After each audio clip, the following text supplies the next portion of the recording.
Vous connaissez Nessie, le célèbre monstre écossais, mais connaissez-vous les autres monstres qui vivent dans des lacs ?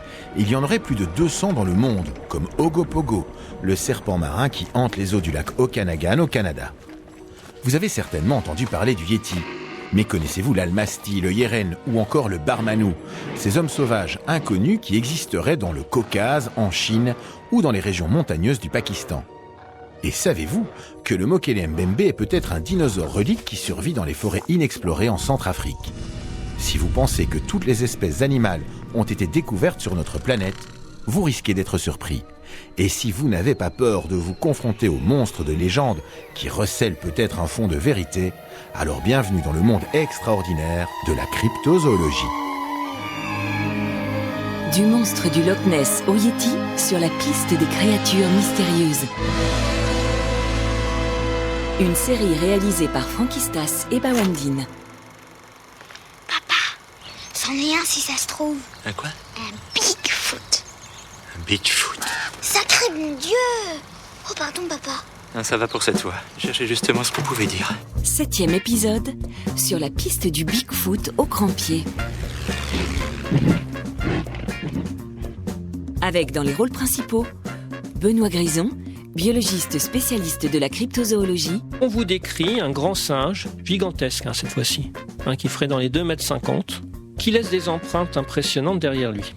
Bon. Egon Kragel, passionné par l'histoire du Bigfoot. L'homme sauvage est baptisé Bigfoot, grand-pied, par un homme du chantier, et son nom se répand rapidement à travers le pays. Et Éric Joie, le cryptozoologue sans peur qui est parti affronter le Bigfoot dans les forêts du Texas. Il pousse une espèce de cri, une espèce de hurlement. Je relance mon cri, j'ai de nouveau une réponse, plus proche.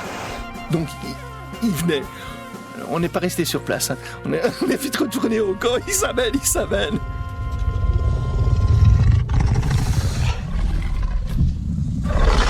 Qu'est-ce que c'est ? Un Bigfoot ?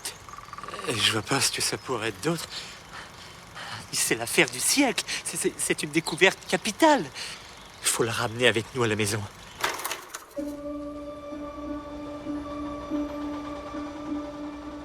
Nous sommes le 27 août 58, dans la réserve des Indiens Hupa, près de la vallée de Bluff Creek, à l'extrême nord de la Californie.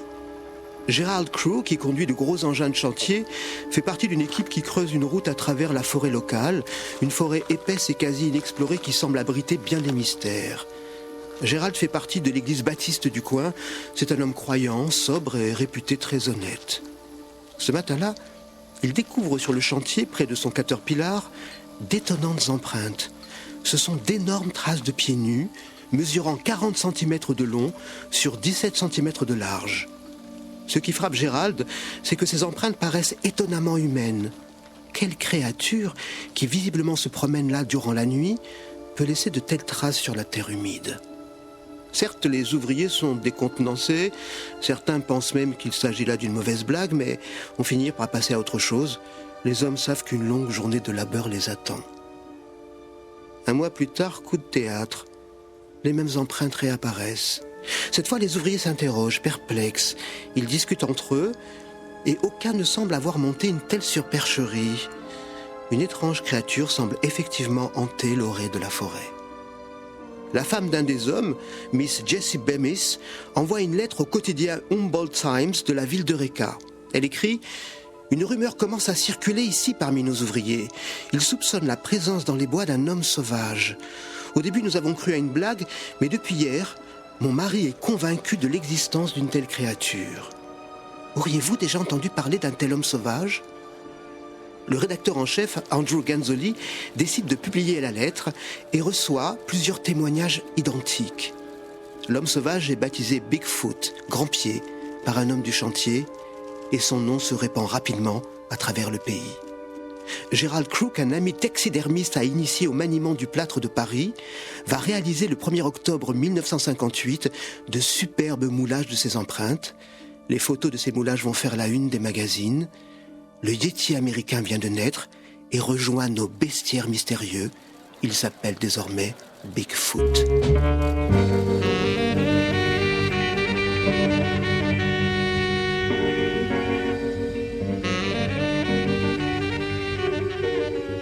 C'est donc en 1958 que Bigfoot fait son entrée fracassante dans les médias américains, comme vient de nous le raconter Egon Kragel, un grand passionné de cryptozoologie, la discipline qui s'intéresse aux animaux encore inconnus de la science. Vous en pensez quoi, vous ? Est-ce que c'est possible qu'il y ait encore de nos jours, en Amérique du Nord, en Colombie-Britannique, un grand bipède inconnu qui se balade dans les forêts ? Et pourquoi pas ? Pourquoi pas ? Ma philosophie, de toute façon, c'est de rester dans l'ouvert, donc et de rester humble face aux merveilles que nous offre la nature, et puis d'imaginer à nouveau des cadeaux fabuleux du vivant. Je ne peux pas les refuser. Voilà, donc je reste à la fois optimiste et gourmand de ce que le monde peut nous offrir encore.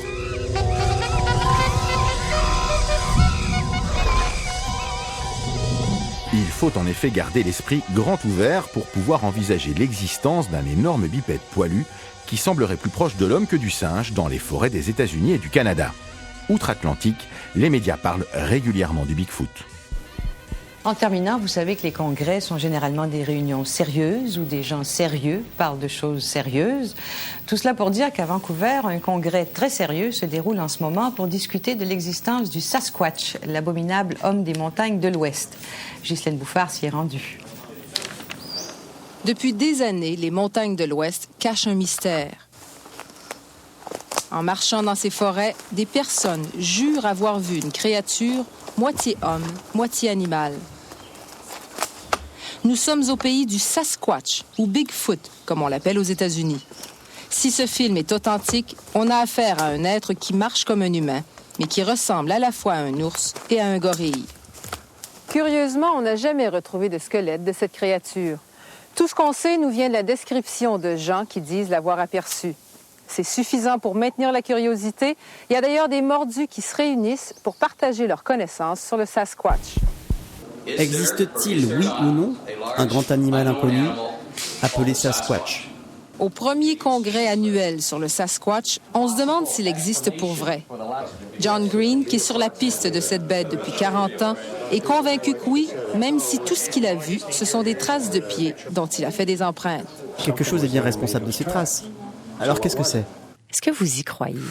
Oh disons que je suis quand même un peu sceptique. On attend toujours une preuve définitive de la bête ou de l'homme singe, je ne sais pas. Toujours est-il que dans la région centre-sud de la Colombie-Britannique, ça commence à être assez densément peuplé. Il y a beaucoup de routes, il y a beaucoup de gens, qui se promènent. Il y a de toutes les manières, ça serait bien difficile pour ce monstre en question de rester caché si longtemps.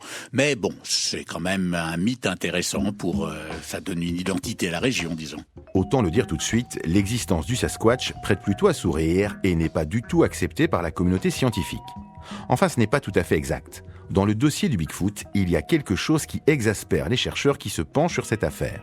Ce sont les empreintes laissées par cette créature. Elles sont tellement nombreuses, réparties dans des zones tellement grandes et certaines d'entre elles sont tellement crédibles qu'elles constituent une véritable énigme zoologique. Le Bigfoot, c'est quoi ? C'est une affaire qui surtout connaît une grande notoriété, même si elle existait avant, à partir de 1958. Benoît Grison, biologiste et sociologue des sciences. Ça prend place en Amérique du Nord et les témoignages un peu crédibles de Bigfoot sont avant tout concentrés en Colombie-Britannique, pour ce qui est du Canada, et puis dans l'État de Washington et une partie de la Californie du Nord en ce qui concerne les États-Unis. Après, il y a une épidémie de témoignages de Bigfoot, on vous a même signalé des Bigfoot en Géorgie, etc. Mais comme par hasard, ça a peut-être un sens biologique, qui sait, même si j'en doute, comme par hasard, les seuls témoignages bien crédibles et bien cohérents entre eux, avec des bonnes descriptions des témoignages de qualité, c'est toujours la même zone, Colombie-Britannique. Et puis pour ce qui est des États-Unis, c'est la Colombie-Britannique, donc c'est canadien, vous avez effectivement l'État de Washington, le nord de la Californie, l'Oregon. Bon. Et on vous décrit un grand singe, gigantesque cette fois-ci, qui ferait dans les 2,50 m, qui laisse des empreintes impressionnantes derrière lui. Bon, il y a quantité d'empreintes qui sont des faux, évidemment, vous en doutez. Et d'ailleurs, dès le lancement de la médiatisation du Bigfoot, on a pu prouver en 1958 que certaines des empreintes étaient des faux grossiers. Mais à côté de ça, vous avez des centaines et des centaines d'empreintes qui sont faits dans cette vaste région là, donc de la Colombie-Britannique, de l'État de Washington, du nord de la Californie, qui est assez écologiquement homogène, et même de l'Oregon. Vous avez des centaines et des centaines d'empreintes à des dizaines d'années d'écart, à des centaines de kilomètres de distance, qui sont tout à fait cohérentes entre elles. Vous allez me dire, bon, oui, cohérentes entre elles, mais ils ont peut-être les mêmes modèles pour perpétrer leur falsification, les faussaires, quelles que soient les régions où ils agissent. Non, moi je parle cohérente entre elles, anatomiquement certes, mais aussi crédible parce qu'on sait de l'anatomie comparée. Vous avez un grand anatomiste spécialisé dans la locomotion des primates, donc la biomécanique de la marche, Jeffrey Meldrum. Et Jeffrey Meldrum a consacré des décennies à l'étude des moulages crédibles de Bigfoot ou de Sasquatch, comme on dit. Des décennies, je dis bien. Et le point de départ de son investigation à Meldrum, c'est de se dire, ça a été le cas pour les premières empreintes qu'il a étudiées, le Bigfoot c'est du folklore, je vais étudier des moulages qui ont été faits récemment, et je vais démonter ça en 2 heures. Et en fait, il se trouve que 30 ans après, il est toujours à étudier ça, c'est-à-dire que les faux, il les identifie très vite, mais il persiste à penser qu'il ne comprend pas comment les empreintes d'apparence crédible anatomiquement auraient pu être produites par falsification. Alors Meldrum est tout sauf un naïf, je précise. C'est un scientifique, un biologiste de renommée internationale, un des meilleurs des spécialistes internationaux de l'anatomie du pied chez les primates et chez les hominiens. Les hominiens étant des primates, mais disons, il s'est aussi bien intéressé à l'anatomie du pied de l'Australopithèque qu'à celle de l'être humain actuel ou à celle des grands singes. Et là, il dit une chose simple. Pour ce qui est des empreintes de Sasquatch dont je n'arrive pas à démontrer qu'il s'agit de faux, eh bien toutes ces empreintes de Sasquatch dont je n'arrive pas à démontrer qu'il s'agit de faux sont cohérentes entre elles, quelle que soit la date de relevé, la date de moulage ou la sous-région considérée. Et d'autre part, aucune de ces empreintes, je n'arrive à les expliquer autrement que par le fait que ça pourrait être un être vivant authentique. Je ne vois pas comment on aurait pu falsifier ça.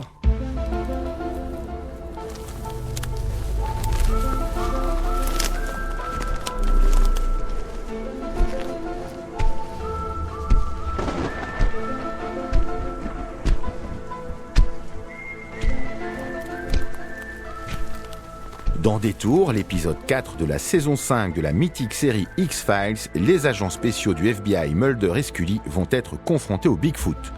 Ils appliqueront toutes leurs connaissances d'enquêteurs pour tenter d'analyser ces empreintes.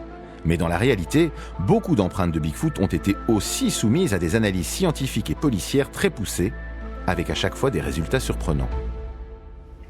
J'ai trouvé des empreintes. Regardez. Les mêmes que la première fois. Et où ça ? Dans la forêt. Le poids est distribué de façon étrange. À première vue, elle semble humaine, mais cette créature ne marche que sur l'avant du pied, un peu comme un animal.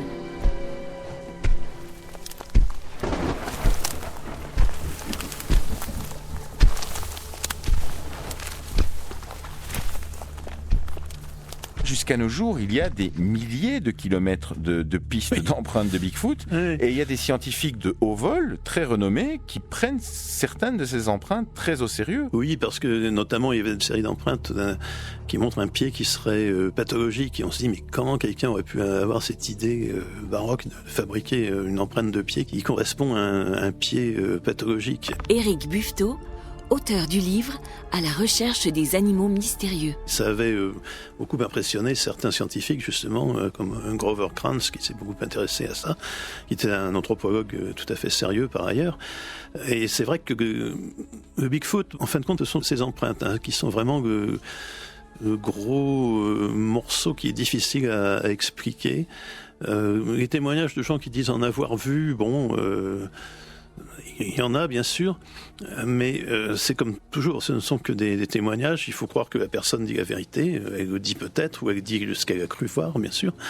Les empreintes, ce sont des choses concrètes. Alors évidemment, on peut faire de fausses empreintes, mais il faudrait vraiment se donner beaucoup de mal pour en faire, comme vous disiez, des milliers de kilomètres d'empreintes à travers les endroits les plus invraisemblables du nord-ouest de l'Amérique du Nord. Donc ça laisse un gros point d'interrogation, disons. Alors on a même trouvé des crêtes digitales, des empreintes digitales, des dermatoglyphes comme on dit sur certains orteils.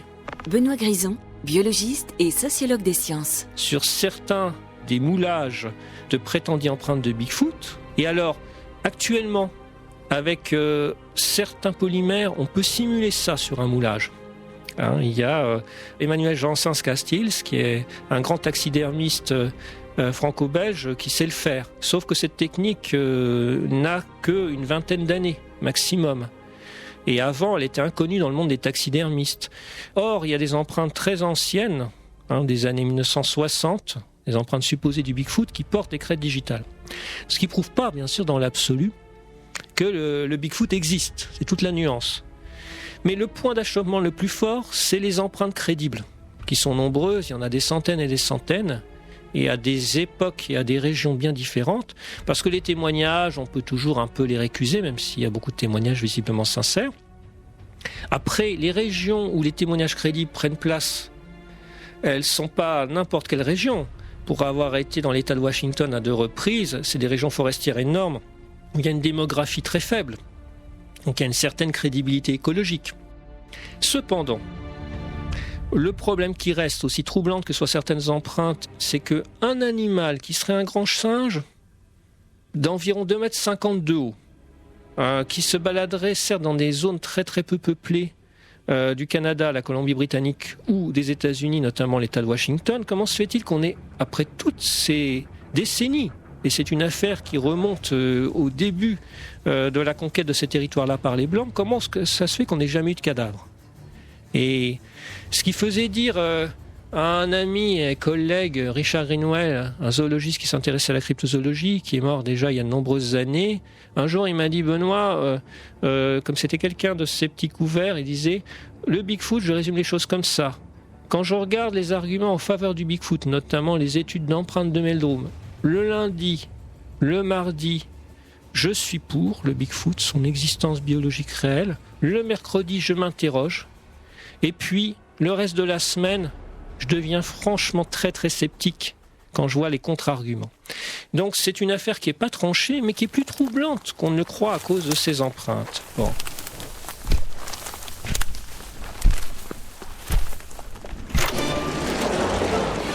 Il n'y a pas que des empreintes encombrantes dans le dossier du Bigfoot. Il y a aussi un film. Et quel film ? C'est le film le plus célèbre, le plus net jamais réalisé en cryptozoologie. Il a été tourné par un certain Roger Patterson en octobre 1967 avec une caméra 16 mm dans la région de Bluff Creek, en Californie. Le film de Roger Patterson, ça fait partie des grandes vedettes de la cryptozoologie. Il y a eu énormément d'analyses qui ont été faites, de commentaires. Michel Ballot, chercheur indépendant et cryptozoologue. Qu'est-ce qui se passe ? Résumé bien entendu brièvement, parce qu'il y a même des livres qui ont été écrits sur cette affaire de Patterson. Patterson, en réalité, est un chercheur de Bigfoot. C'est un fermier passionné par l'étrange, etc., qui s'intéresse au Bigfoot parce qu'il en a entendu parler. Patterson, en réalité, va voyager à cheval avec son ami Robert Gimlin, qui finalement voyait dans cette occasion de balade une bonne partie de pêche. Et en ce jour de 1967, eh bien, les deux hommes avaient amené du matériel pour camper. Patterson avait attaché une petite caméra dans ses affaires et il pensait peut-être l'utiliser pour filmer des traces de Bigfoot. Ce 20 octobre 67, vers 13h, 13h15, ils longeaient le cours d'une petite rivière asséchée et soudainement, leurs chevaux s'aucabrent violemment Patterson tombe à terre. Gimlin, qui est un meilleur cavalier, parvint avec certaines difficultés quand même à maîtriser sa monture, mais on sent que les chevaux ont peur. Les chevaux regardent dans toutes les directions. La suite va être très rapide. La suite va se passer à peu près en 2 minutes. Patterson lève les yeux, il empoigne sa caméra, l'enclenche, se met à filmer la créature qui avait fait peur aux chevaux, et d'un coup, il constate que c'est un Bigfoot et que c'est un Bigfoot femelle, qui mesure environ, à ses dires, 2 mètres de haut. Patterson se met à courir, tout en filmant avec sa caméra. L'animal, qui était au départ accroupi, se redresse, et il part tranquillement. Le film commence, et Patterson dira que la distance qui le sépare du Bigfoot, c'est une distance d'environ 30 mètres. Mais l'animal aperçoit Patterson. Et l'animal va observer sans aucune crainte Patterson, et il va s'éloigner placidement, gentiment. Patterson déclara plus tard qu'il avait eu peur, bien entendu. Pourquoi ? Et voici ce qu'il dit. « La créature m'a regardé avec une expression où se mêlait le mépris, le dégoût, alors que j'étais planté là, à environ 31 mètres de l'animal. » C'est une histoire incroyable. Éric Buffetot, auteur du livre « À la recherche des animaux mystérieux ». Ce film a fait l'objet d'analyses sans nombre par des spécialistes du cinéma, du mouvement animal, etc., sans qu'on arrive à une conclusion ferme. Est-ce quelqu'un habillé avec une peau de gorille ou est-ce un véritable animal inconnu ? C'est pas un film qui est d'une qualité exceptionnelle, mais c'est pas non plus très très mauvais quand même. On voit très bien la créature qui se promène dans le lit d'une rivière et qui ressemble à une espèce de gros primate bipède velu, enfin qui a tout à fait l'aspect du Bigfoot ou même du Yeti extrême tel qu'on s'imagine. Et on n'arrive pas à conclure. Ouais, on a du mal à le croire.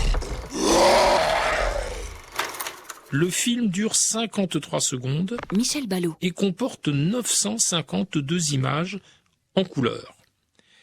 Et bien sûr, l'image la plus célèbre qui a fait le tour du monde qu'on a vu dans tous les magazines, c'est l'image 352 où le Bigfoot se retourne vers Patterson et Gimlin.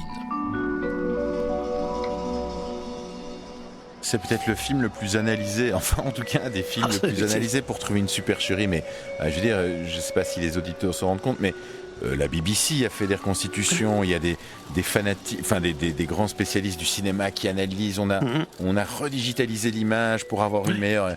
Et la supercherie n'est toujours pas tombée. On n'a toujours pas pu faire éclater au grand jour que c'était vrai ou que c'était faux.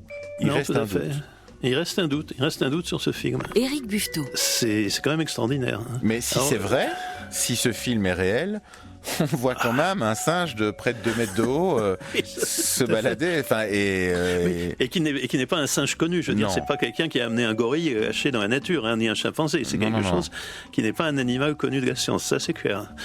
Alors, effectivement, ça fait réfléchir. Oui, parce que c'est l'animal, si on le décrit, c'est pas un gorille, c'est pas un chimpanzé. Il se tient vraiment bien debout. Il y a une démarche assurée.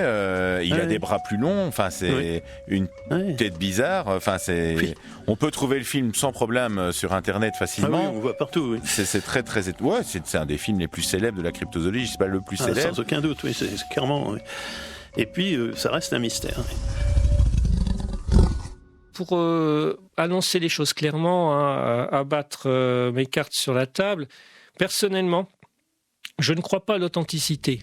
Benoît Grison, biologiste et sociologue des sciences. Mais en tant que scientifique, je dois reconnaître que je ne suis pas capable de démontrer la fausseté de cette soi-disant pièce à conviction. Donc, ça n'est que une intuition, le fait que je considère que c'est un faux. Alors, sur quoi se base cette intuition ? Plusieurs choses. Roger Patterson, au moment où il est censé filmer avec son ami Bob Gimlin, par hasard, alors qu'il est dans la région de Bluff Creek, dans le nord de la Californie et que avec son ami Bob Gimlin, il se promène à cheval dans la forêt et il filme avec une petite caméra qu'il avait souvent avec lui, soi-disant le Bigfoot. Au moment où il fait ce film de manière très opportune du Bigfoot, Roger Patterson est au bord de la ruine et on sait très bien, il avait tenté de se lancer dans différents commerces, on savait très bien chez ses amis qu'il était réduit aux dernières extrémités. Et il avait même confié à certains amis qu'il allait faire un très gros coup qui allait changer sa situation financière. Et ça, quelques semaines avant qu'il filme fort opportunément le Bigfoot. Aïe. Déjà.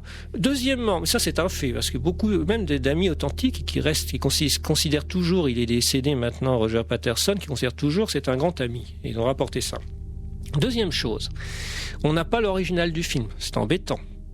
Il y a quand même un spécialiste d'analyse vidéo qui a montré que le film tel qu'on le connaît est sans doute un montage entre deux bobines différentes. Alors évidemment, ceux qui défendent l'authenticité du film diront oui, il a peut-être utilisé plusieurs bobines vidéo et puis il a peut-être monté les meilleures vues. Mais enfin bon, c'est un peu troublant pour quelque chose qui est censé être un document brut et opportun. Et puis, il y a l'analyse cinématique, comme on dit, du mouvement de la créature sur le film. Alors, comme on n'a pas l'original et qu'on ne sait pas à quelle vitesse ça a été tourné, selon la vitesse à laquelle ça aurait été tourné, on peut conclure que c'est un faux, parce qu'à ce moment-là, la démarche ne serait pas du tout crédible. Ou alors, si on adopte l'hypothèse d'une autre vitesse de tournage, on peut conclure qu'à ce moment-là, c'est une façon de marcher qui n'est pas humaine. Sauf que les méchants sceptiques vous répondent, mais même si ça a été tourné à la vitesse qui permettait de conclure que c'est une façon de marcher qui n'est pas humaine que montre le Bigfoot de Patterson, eh bien une façon de marcher pas humaine, un bon acrobate ou un bon sportif peut s'entraîner et la maintenir constante le temps du film. Et puis éthologiquement, alors ça c'est limite ce genre d'argument, mais on connaît aucun grand singe, alors peut-être que le Bigfoot est le seul singe comme ça, qui alors qu'il est filmé se retourne presque pour faire hello comme on voit, c'est pas à ce point-là, je caricature, vers la caméra. Moins qu'on puisse dire, c'est que en fait, ce Bigfoot ne semble vraiment pas stressé par l'homme, alors que tous les grands singes qu'on connaît sont plus stressés par l'homme que par n'importe quelle autre présence d'un animal sauvage. Ils ont peut-être raison, vu ce qu'on leur a fait en termes de biodiversité. Donc, il y a un scepticisme quand même extrême qui s'impose pour ce film, mais évidemment, on ne peut pas démontrer, vu qu'on n'a pas l'original et qu'on ne sait pas à quelle vitesse ça a été tourné, que le film est inauthentique. Et c'est le problème qu'ont les gens sceptiques comme je le suis et comme le sont d'autres par rapport à ce film. Seattle Central. Mon nom est George Henderson et j'habite au 437 Mining Drive. Je vous appelle parce que... Il se passe une chose curieuse. Quel genre de chose, monsieur Henderson? Une chose plutôt grande. Vous allez penser que je suis fou, mais... C'est un Bigfoot. Oui, bien sûr, oui. Oui, ils sont casse-pieds des fois. Avec le film à succès Bigfoot et les Anderson, réalisé par William Deere en 1987, notre bipède velu au grand pied est entré définitivement dans la culture populaire.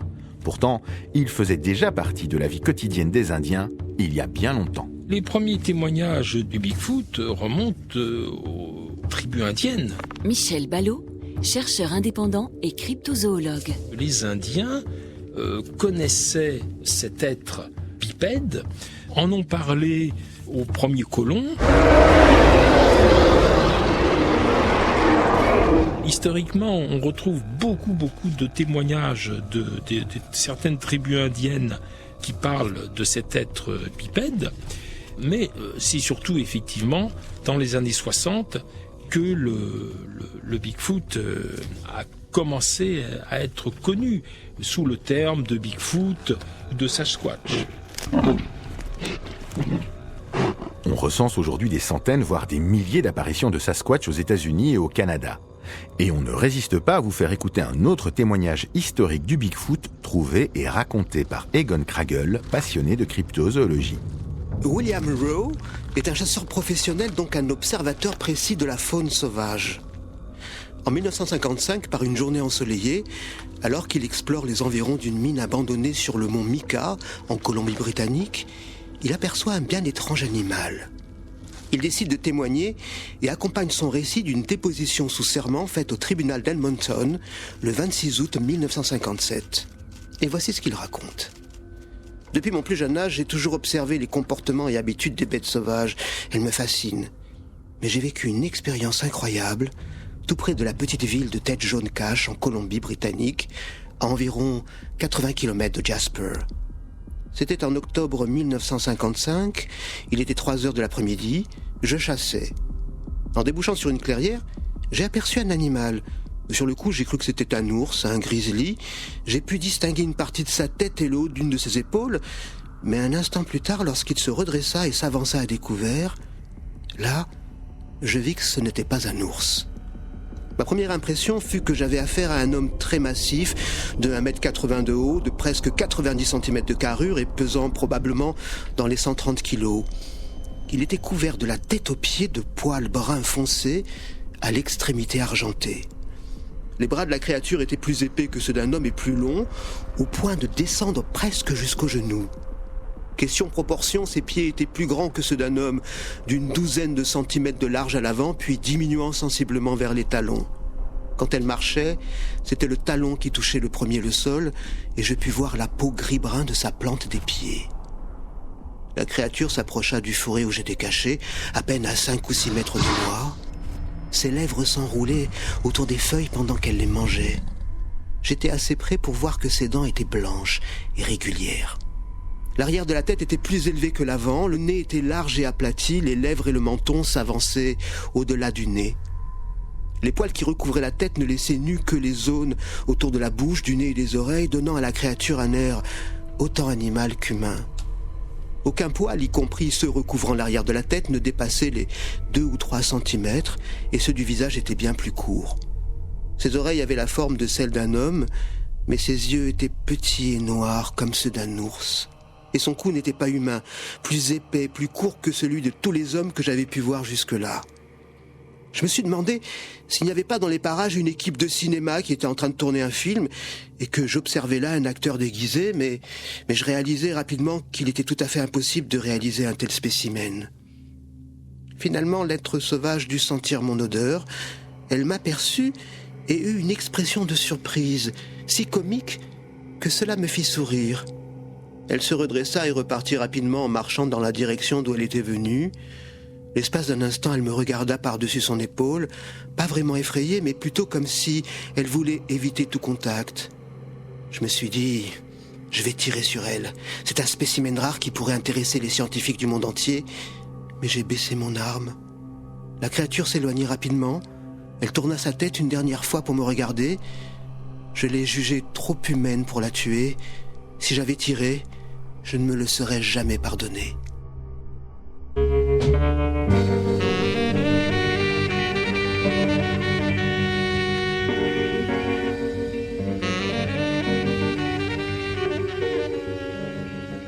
Un chasseur qui n'abat pas le Bigfoot. Voilà qui est étonnant pour Éric Buffetot, célèbre paléontologue. Il y a un nombre incalculable de personnes qui s'intéressent au Bigfoot, qui dans une région du monde où certains vous diront oui, c'est quand même assez sauvage, l'ouest des États-Unis et du Canada, mais malgré tout, c'est des régions qui sont peuplées, où des gens se promènent avec des moyens techniques. Quand on parle de la partie États-Unis, c'est un endroit où tout le monde se balade avec des armes et on s'étonne qu'il n'y ait pas quelqu'un qui ait descendu un Bigfoot. Simplement. Même, on n'a jamais retrouvé d'ossements, d'excréments, de poils, de... Non, rien. alors...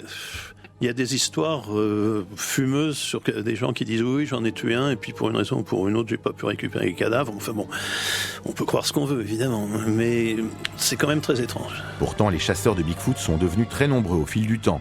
Mais ce sont pour la plupart des chasseurs sans fusil. Leur but est de prouver l'existence de l'animal inconnu, pas de l'abattre. Il est temps de vous présenter notre chasseur de Bigfoot national, Éric Joie. Naturaliste et cryptozoologue, il est parti plusieurs fois traquer le Sasquatch. J'aurais voulu savoir, comment est-ce qu'on se prépare ? Parce que c'est pas quand même anodin d'aller, entre guillemets, pas le chasser, parce que vous n'êtes pas des chasseurs. Non, pas du tout. Voilà. Mais entre guillemets, chasser le Bigfoot. Où est-ce qu'il faut aller ? Alors, on fait une démarche totalement zoologique, cryptozoologique, c'est-à-dire qu'on regarde ce qu'il y a comme témoignage. Là, on avait décidé le Texas parce que à cette époque-là, il y avait des témoignages qui étaient très circonstanciels, visiblement, et répertoriés comme étant valides. Donc, c'est là-dessus qu'on parle. Alors, il y a des zones où les premiers témoignages ont été recueillis, qui est la côte ouest des États-Unis, dès les années 50, où des recherches ont été menées donc, dans toute cette zone Canada, Californie, État de Washington, Californie du Nord, Oregon, Colombie-Britannique. Tout ça a été bien étudié et principalement, même qu'à un certain moment, on a cru que cette créature était cantonnée dans ces régions-là, alors que finalement, aujourd'hui, on se rend compte qu'on a des témoignages dans toute l'Amérique du Nord, que ce soit d'est en ouest ou de nord au sud.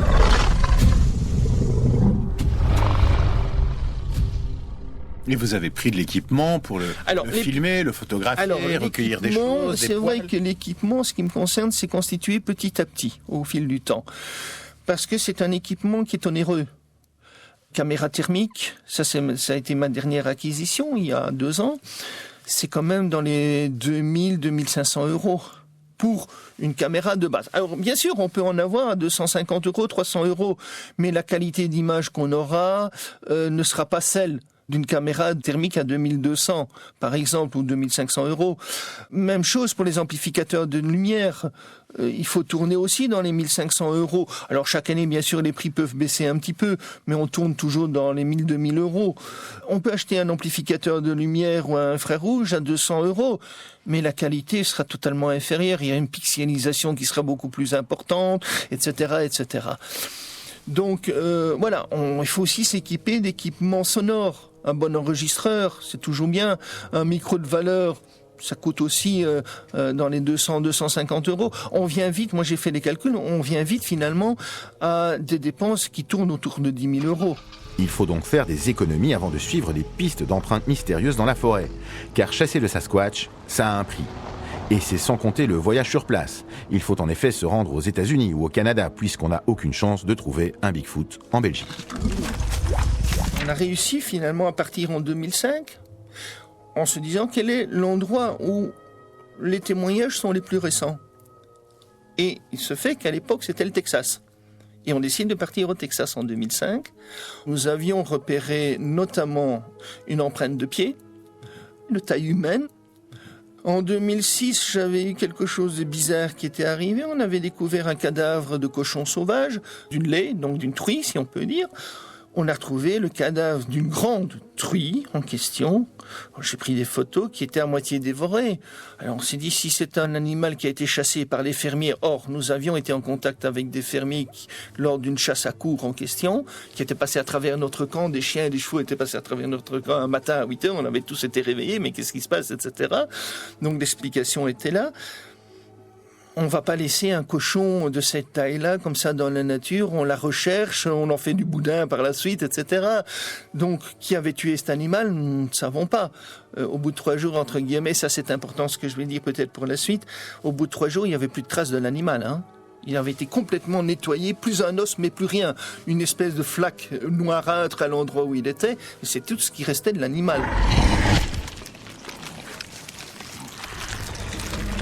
Est-ce que vous avez rencontré des témoins ? Alors oui, il y avait des témoins, notamment le groupe de Texans, qui avait raconté que quelques semaines avant, une équipe de reporters était venue filmer. La journaliste était très sceptique de l'affaire en question, jusqu'au jour où ils sont sortis un soir et elle est tombée dessus, quoi. Des témoignages de policiers en patrouille qui à un certain moment on voit un cerf d'étaler devant lui et un Bigfoot qui court derrière, il y a du potin dans les buissons de l'autre côté de la route et le Bigfoot se redresse avec une patte de l'animal en question. Un autre témoignage était un policier qui voyait régulièrement son réfrigérateur qu'il avait mis à l'extérieur sur la véranda qui était pillé alors qu'il avait été bien fermé et tout. Il dit ça, c'est pas un ours qui est capable de faire ça, d'aller chercher et de disparaître avec les affaires. Il y a donc, de plus, il n'y a pas d'ours au Texas. Donc il dit, quel est le voleur qui vient me piller? Et un jour, il avait décidé de mettre des alarmes. Il voit dans son jardin la nuit quelque chose comme un monticule. Qu'est-ce que c'est que ce truc? J'ai pas d'arbre à cet endroit-là. Il a son revolver, la chose bouge, il tire dessus. Alors, à chaque fois, notamment celui qui était dans sa voiture de patrouille, son chef lui a dit tu n'en causes pas, hein. Sinon ton avancement de carrière, tu peux te brosser, hein. Donc voilà, il y a une espèce d'omerta. Pourquoi autour de cela? Parce que c'est des zones parfois touristiques. Et admettons qu'on signale un Bigfoot dans le bois de la Cambre. Est-ce qu'il y a encore beaucoup de gens qui iront l'après-midi se promener dans le bois de la Cambre ou la forêt de Soignes? Peut-être que non. Et comme tout bon chasseur de Bigfoot qui se respecte, Éric Joie a non seulement dû chercher et trouver des empreintes étonnantes sur le terrain, mais il a dû également en effectuer des moulages. Et ce n'est pas si simple. J'ai fait un moulage qui a malheureusement assez mal tourné. Parce que on apprend par l'expérience et par beaucoup de lectures. Au départ, on se dit j'étudie le Bigfoot et puis on s'intéresse à la paléontologie, puis on s'intéresse à la primatologie, puis on s'intéresse à la botanique finalement. Ah oui, il se nourrit. Donc, est-ce que dans cette zone, quelles sont les plantes comestibles? Puis comme les grands singes, les chimpanzés utilisent des plantes médicinales aussi, on le sait. Bon, Bigfoot doit le faire aussi. Donc, quelles sont les plantes médicinales de l'endroit qu'il pourrait utiliser, etc. Donc, finalement, on s'intéresse à plein de choses autour de cela et on apprend beaucoup. Alors, pour les empreintes, oui, j'en ai une. J'en ai vu. Alors, ça, c'était pour mon premier voyage en Colombie-Britannique en 2006. Je trouve une empreinte gigantesque, une empreinte de pied qui a pas moins de 47 cm de long et 23 de large. On l'a protégée, le lendemain on est revenu avec du plâtre, j'ai fait l'empreinte. Malheureusement l'empreinte a cassé, c'est pas grave, mais en plus à la toile, ils m'ont enlevé une partie parce que j'ai récupéré mon bagage 2 jours plus tard. J'ai compris pourquoi. Ils avaient vu ce truc dedans. Ils s'étaient peut-être imaginé un trafic de drogue quelconque. Hein. Quand j'ai voulu reconstituer les morceaux, j'ai dit ah ouais, il me manque des morceaux. Alors j'ai quelques orteils, j'ai le talon. Qui est quand même important. Il avait 8-10 cm de profondeur. On voit très bien que c'est une vraie empreinte parce que on voit que la créature en question a pris position sur son talon pour pouvoir grimper, faire le mouvement comme nous on le fait sur le talus en question. Et donc le pied avait basculé du talon vers les orteils. Et le centre était beaucoup plus faible. Bien sûr, c'est là qu'il a cassé. Bon, maintenant, je sais que si j'avais mis des brindilles de bois dans mon plâtre, etc., ça aurait... à l'époque, je le savais. Bon, maintenant, je le sais. Il y a moyen de pallier à ce problème-là. Et donc, voilà, ça, c'est une empreinte qu'on a trouvée. Mais finalement, ce ne sont pas cette empreinte trouvée ou les témoignages recueillis sur place qui ont le plus marqué notre chasseur de bipèdes velus. Car vous allez comprendre que quand on part traquer le Bigfoot, il faut des nerfs solides. J'y suis retourné dès 2008, où j'ai vécu des trucs tout à fait extraordinaires. J'y suis retourné en 2009 également, où là j'ai également vécu des trucs complètement extraordinaires. Des coups dans les arbres, ce que les témoins rapportent. J'ai même eu en 2009, j'étais dans la forêt avec un de mes collègues canadiens et un de ses amis. On avait été vers 8 heures du soir dans la forêt, très loin. On arrive près d'un petit étang et il me dit « Tiens, lance ton imitation de cri de Sasquatch ». Il y a des enregistrements qui sont attribués au Sasquatch parce qu'on n'a pas pu les attribuer à un autre animal, donc on a supposé que c'était au Sasquatch. Je lance mon cri et de l'autre côté de l'étang, 150 mètres, coup dans les arbres. Finalement, je reprends moi-même un bâton, je tape contre un tronc d'arbre, j'ai une réponse. Et la réponse bouge. Il y a un va-et-vient, et ça dure 20 minutes. On a eu un échange comme ça d'une vingtaine de coups. Je frappe, il répond, je frappe, il répond, je frappe, il répond. Ce phénomène du coup, je l'avais déjà vécu cette année-là, parce que j'étais seul dans le camp à l'époque, et pratiquement tous les soirs, j'avais le même coup, bang bang, bang bang d'un côté comme de l'autre vers 8 heures du soir. Tant dire qu'on n'emmène pas large à 8 heures du soir quand il y a quelque chose qui bouge autour de vous et que vous êtes tout seul au milieu d'une forêt, on se dit ouais, qu'est-ce qui va m'arriver? Rien du tout. Puis on réfléchit, on se dit bon, si maintenant au bout du 5e jour je commence à avoir les coups, ils savent certainement que je suis là au moins depuis 5 jours. S'ils avaient voulu attaquer, ils l'auraient déjà fait dès la première nuit, ok, c'est rien. J'ai eu le cas également, 3h30 de l'après-midi, j'étais sorti sur le chemin qui mène à ce camp-là en question. J'étais en train de filmer des écureuils. On va faire de l'illustration. Bang, bang, au fond de la forêt. Bang, bang, et ça a duré aussi un quart d'heure. J'ai eu des cris aussi, ça j'ai connu. Vous les avez enregistrés ? Malheureusement, à l'époque, j'ai essayé avec ma petite caméra, j'avais pas l'équipement, je l'avais pas pris. Mais écoutez, vous allez sortir ici dans la rue, vous savez pas prendre nécessairement votre appareil photo et votre gros truc. Bon, j'ai essayé avec ma caméra, mais bien sûr, c'est un caméscope, c'est pas possible. À ce moment-là, la distance n'était pas possible, l'appareil n'a rien pris.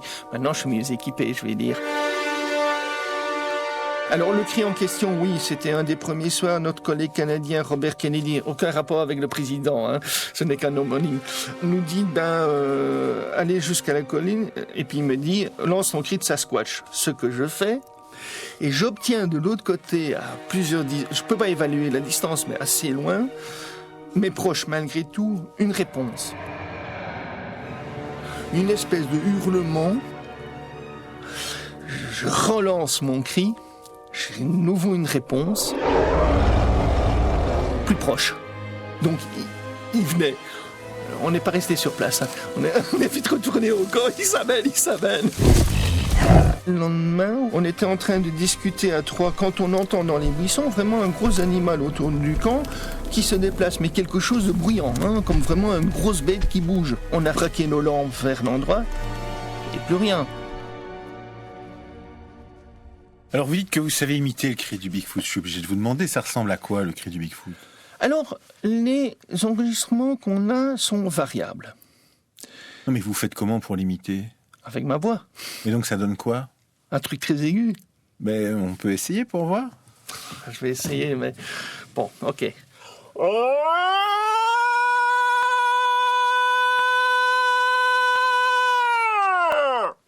Quelque chose de ce type-là. Bon, je peux le prolonger beaucoup plus long. Et quand vous faites ça, ça vous répond de l'autre côté du lac de vos expéditions? J'ai une réponse au niveau des coups et j'ai une réponse au niveau vocal, la première fois aussi. Le son que vous entendez, qui vous répond, c'est de ce... Non. Ah non. Alors c'est... un truc de ce type-là que je peux pas imiter, mais là ça m'a répondu 2 fois. Et c'est un son que le grognement que vous venez d'imiter, que vous n'arrivez pas à identifier Non. Donc pour vous, ça ne fait aucun doute, parce que vous avez été sur le terrain, oui. Vous avez fait de nombreuses expéditions, vous nous avez parlé de toutes les preuves que vous avez récoltées, il y a une sorte d'animal inconnu. Oui. Mais donc c'est quoi alors pour vous? Alors pour moi... Un singe, un homme, Alors pour moi c'est d'abord un primate. D'accord. Ça c'est une chose. Qu'est-ce que serait? Pour moi c'est déjà pas un grand singe. À moins un grand singe qui aurait évolué et qui aurait pris une forme bipède, mais moi j'en connais pas. Pour moi c'est plus proche d'un hominidé. Et sur la façon de réagir, et d'après les témoignages, d'après ce que j'ai trouvé, et d'après les contacts que j'ai eus avec, parce que on a eu des contacts, comme j'ai dit, à ce niveau-là. J'ai même un endroit laissé la première année dans une barquette en plastique, là, comme on vend dans les supermarchés. J'avais laissé 5 tranches de pain et une banane, et que j'avais mis ça dans un endroit précis. Eh bien, d'abord le premier jour, la première fois que mon offrande a été touchée, on avait enlevé 3 tranches de pain. Le reste était resté sur place. Deuxième jour, c'était les 2 tranches de pain qui restaient et la banane qui est partie. Puis j'ai augmenté la pression. J'ai mis des abricots. Les abricots sont partis. J'ai mis un melon. Le melon est parti. J'ai mis une pastèque. Là, c'est déjà plus gros. La pastèque, elle est partie aussi, finalement. Et, bon, on va me dire, c'est un ours. Oui, mais l'ours, il aurait mangé sur place. C'est un écureuil. Oui, mais pas pour la pastèque et pas pour le melon.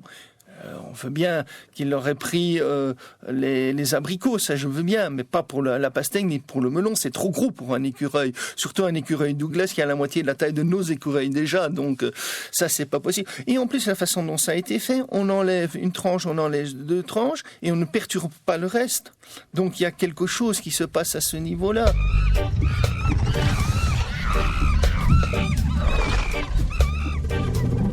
Fort de l'expérience de ces nombreuses expéditions, Éric Joie envisage même d'organiser bientôt des Sasquatch Safari. Et celles et ceux qui n'ont pas froid aux yeux pourront l'accompagner dans les profondeurs des forêts américaines et canadiennes. Il compte d'ailleurs mettre bientôt sur pied une formation théorique et pratique qui permettra d'acquérir les bases si on souhaite se lancer dans la cryptozoologie et la recherche d'animaux inconnus tels que le Bigfoot sur le terrain. Il est presque temps de refermer ce dossier étonnant, amusant, mais aussi parfois irritant de l'énigmatique bipède velu au grand pied. Impossible d'affirmer qu'il existe vraiment.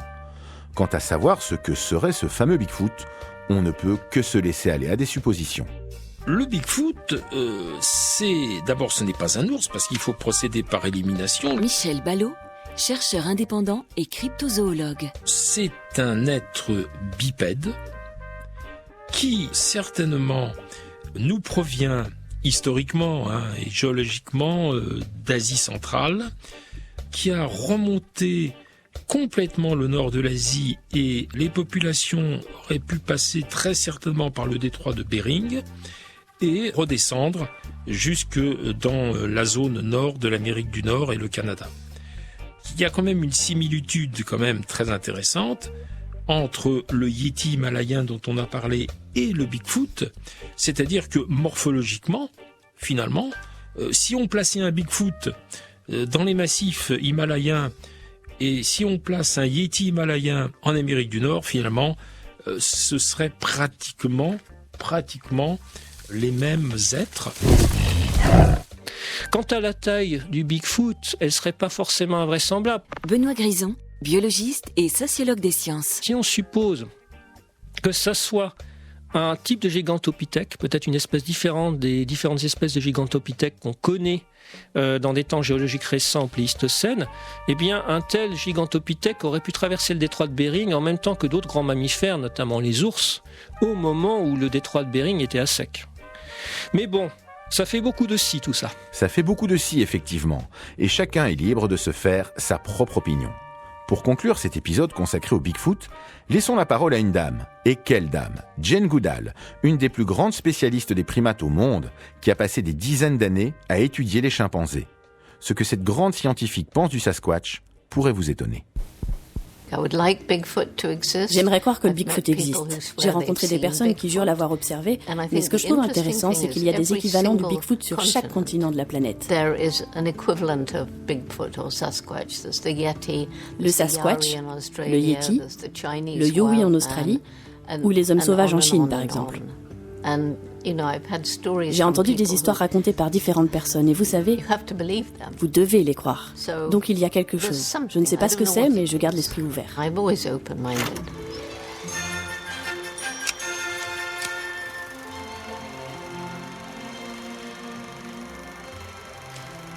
Étrange impression, docteur. De quoi est-ce que vous parlez? Eh bien, c'est fini. Fini? Mais ça ne fait que commencer. Jaco, cette vieille toquante-là n'a pas battu ainsi depuis des années. C'est comme aller au ciel sans quitter la terre. Et nous partageons ceci avec l'un de nos plus anciens amis.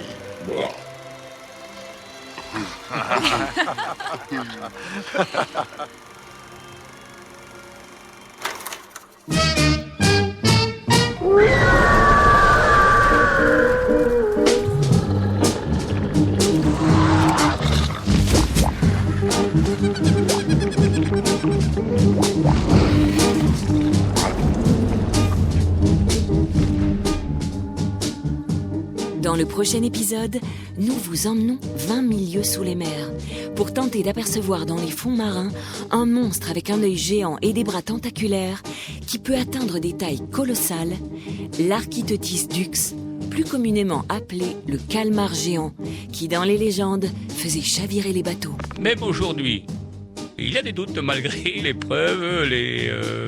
Il y a un exemplaire qui a été donné ou vendu par des Néo-Zélandais et qui fait 6 mètres de long, qui a été naturalisé et c'est un véritable calmar géant.